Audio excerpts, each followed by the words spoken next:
तो गुलाम रसूल वडेरा साहब, आपकी खिदमत में अर्ज है कि आप जैसे वडेरे जो हैं ना, इन्हीं मोबाइल वाले सहाफियों से, इन्हीं सहाफियों की वजह से इस वक्त जो है वो मीडिया पे आने पर मजबूर हुए हैं। उन्होंने क्या क्या बातें की, मैं पॉइंट टू पॉइंट आपकी खिदमत में पेश करता हूं, तो इसके बाद फैसला आपका होगा, ताकि उस ऊंट को भी इंसाफ मिले, उस ऊंटनी के बच्चे को भी इंसाफ मिले और उन मालकान को भी इंसाफ मिले। और मेरे साथ जो जुल्म हो रहा है, मुझे बार बार मीडिया पे जलील किया जा रहा है, मेरा नाम आ रहा है और मेरे खानदान की बदनामी हो रही है। सोशल मीडिया पर इतनी वीडियो वायरल हुई, आप लोगों ने शेयर किया वीडियो को और कमेंट्स किए, तो वडेरा साहब भी जो हैं वो इस वक्त मंजर आम पर आ चुके हैं और वो अपना मौकफ देने पर मजबूर हो गए हैं। और इनको मजबूर किसने किया है? आप लोगों ने। आपने जो वीडियो को शेयर किया, आपने जो वीडियो पे कमेंट किए, आपने जो हुकूमत से मुतालबा किया और आपने जो अपने कमेंट्स के जरिए मतलब कह सकते हैं कि इनकी दुर्गत बना दी है, तो वडेरा साहब इस वक्त मजबूर हो गए हैं और उन्होंने मीडिया को बुलाकर कोई ऐसी चीजें जो है वो सामने रखी हैं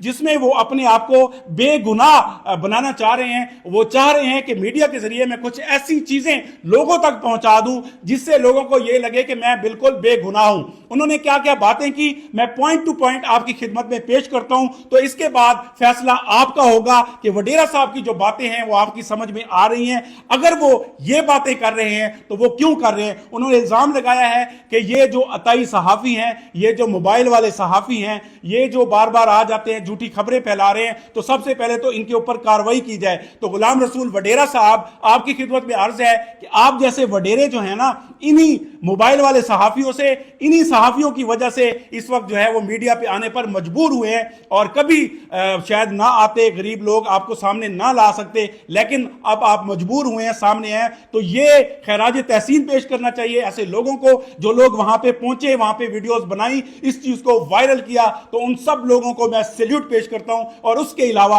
आप सबको भी मैं सैल्यूट पेश करता हूं, क्योंकि आपके प्रेशर की वजह से ये सारी चीजें हो रही हैं। अब मैं आता हूं उस पॉइंट की तरफ कि वडेरा साहब ने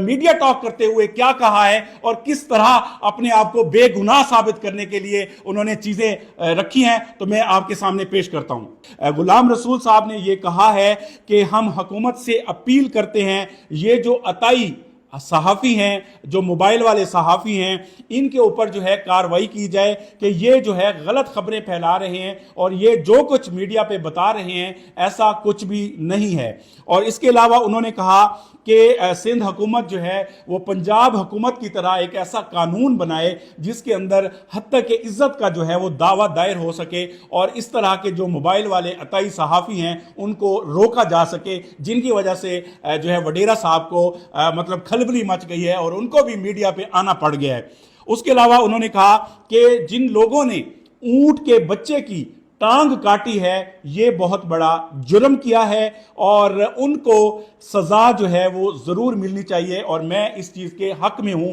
कि उनको सजा मिलनी चाहिए। उसके अलावा उन्होंने कहा कि जिस जमीन में ये वाकया हुआ है वो जमीन हमारी नहीं है, हम अरसा दराज से उस जमीन को सेल कर चुके हैं किसी और बंदे को और मैं उस जगह पर, उस जमीन पर मेरा जाना आना भी नहीं होता। इस वाकये के बाद, कई सालों के बाद मैं उस जगह पे गया हूं और जिस जगह पे ऊंटनी के बच्चे की टांग काटी गई है तो वो जमीन जो है मेरी मलकियत नहीं है बल्कि उनके किसी और अजीज की मलकियत है। इसके अलावा उन्होंने कहा कि वहाँ के जो मकामी सहाफ़ी हैं जिन्होंने सबसे पहले इस वीडियो को बनाया और उनका नाम मीर खान है और वो भी शर कबीले के हैं और मीर खान और उनके जो रिश्तेदार हैं उनकी ये ज़मीन है जहाँ पे ये वाक़या हुआ है और मीर खान ने मुझे फंसाने के लिए, मुझे बदनाम करने के लिए जो है इसको मेरे ऊपर डाल दिया है, मेरे खाते में डाल दिया है। हालांकि इस वाक़ये के साथ मेरा जो है दूर दूर तक ताल्लुक